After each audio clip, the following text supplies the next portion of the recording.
အားလုံးပဲမင်္ဂလာပါနော်ကျွန်တော်ရဲ့မျိုးတွေအတွက်ဆရာ10ရက်နေ့ကနေ14ရက်နေ့အတွက်တင်ပေးတာဖြစ်ပါတယ်ဒါလေးကတော့ပိတ်ရက်မှုပေါ့နော်ပိတ်ရက်မှုရဆရာတို့ဒီ break လေးနှလုံးရတယ်ပေါ့နော်ပိတ်ရက်ရှိတဲ့အပတ်တိုင်းမှာတဲ့ခွန်ရှစ် break ဒီတစ်ချိန်ဆင်းပေးတယ်တဲ့ဟုတ်လားဘယ်လိုလဲပိတ်ရက်ရှိတဲ့အပတ်တိုင်းမှာခွန်ရှစ် break ဒီတစ်ချိန်ဆင်းပေးတယ်တဲ့အဲ့တော့ကျွန်တော်ရဲ့မျိုးတွေကဆရာတွေပြောရင်ယုံရမှာလားမယုံရပါဘူးเนาะကျွန်တော်မျိုးကလင်နာလေးနဲ့စစ်ကြည့်ပေါ့เนาะပိတ်ရက်ရှိတဲ့ပတ်တိုင်းမှာခွန်ရှစ် break ဆင်းသလားပေါ့เนาะဟုတ်ပြီเนาะကျွန်တော်မျိုးတွေအားလုံးပဲတစ်ချက်ကြည့်အောင်เนาะ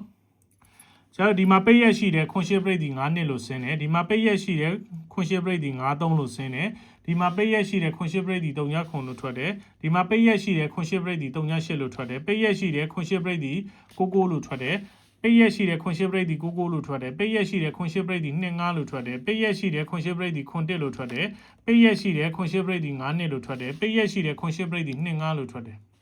ပိတ်ရက်ရှိတဲ့ခွန်ရှစ် break ဒီ88လို့ထွက်တယ်99လို့ထွက်တယ်ပိတ်ရက်ရှိတဲ့နော်ခွန်ရှစ် break ဒီ6နှစ်လို့ထွက်တယ်ပိတ်ရက်ရှိတဲ့ခွန်ရှစ် break ဒီ25လို့ထွက်တယ်ပိတ်ရက်ရှိတဲ့ခွန်ရှစ် break ဒီ80လို့ထွက်တယ်ပိတ်ရက်ရှိတဲ့ဒီတစ်ပင်ဖောင်းတယ်နော်ဒီမှာ2ရက်တည်းပဲထွက်တာနော်ပိတ်ရက်ရှိတဲ့ခွန်ရှစ် break ဒီ1ခွန်လို့ထွက်တယ်ပိတ်ရက်ရှိတဲ့ခွန်ရှစ် break ဒီ34လို့ထွက်တယ်ပိတ်ရက်ရှိတဲ့ခွန်ရှစ် break ဒီ34လို့ထွက်တယ်ပိတ်ရက်ရှိတဲ့ခွန်ရှစ် break ဒီ34လို့ထွက်တယ်ပိတ်ရက်ရှိတဲ့ခွန်ရှစ် break ဒီ39ခွန်လို့ထွက်တယ်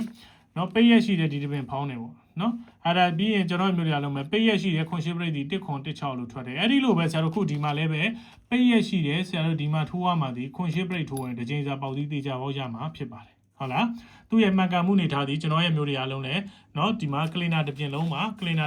ဆရာတို့ဒီ2ပင်ပဲဖောင်းထားတယ်เนาะ2ပင်ပဲဖောင်းထားတယ်အဲ့တော့ကျွန်တော်ရဲ့မျိုးတွေအားလုံးလည်းဒီမှာဆရာရေးပေးထားတယ်ပေါ့เนาะဒီမှာ90ပင်เนาะ22ပင်မှာ2ပင်ပဲဖောင်းထားတယ်ဟုတ်လားအဲ့ဒါကျွန်တော်တို့အားလုံးပဲဒီမူလေးကိုသုံးမယ်ဆိုရင်ကျွန်တော်မျိုးတွေကခွန်ရှစ် break ထိုးမယ်ဆိုတစ်ချိန်စာပေါက်သီးရမယ်ဆရာအနေနဲ့ main အနေနဲ့25ရဲ့35ရဲ့34ရဲ့44ရဲ့ဆိုပြီးတော့ဆရာတို့ရဲ့เนาะ2သိန်းနဲ့4လုံးခွေပေးတယ်2345ခွေတွေကနေပြီးတော့ထွက်ခဲ့မယ်ဆိုရင်25ရဲ့35ရဲ့34ရဲ့44ရဲ့တေချာပေါက်ကြမှာဖြစ်ပါတယ်ဗျဟုတ်လားအဲ့တော့ကျွန်တော်မျိုးတွေခုဆရာရှင်းပြပေးသွားတယ်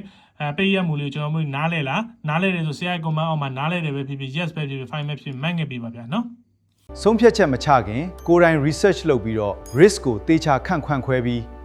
အသုံးပြုဖို့အကြံပြုပါတယ်ကျွန်တော်ကောင်းဆက်သူပါ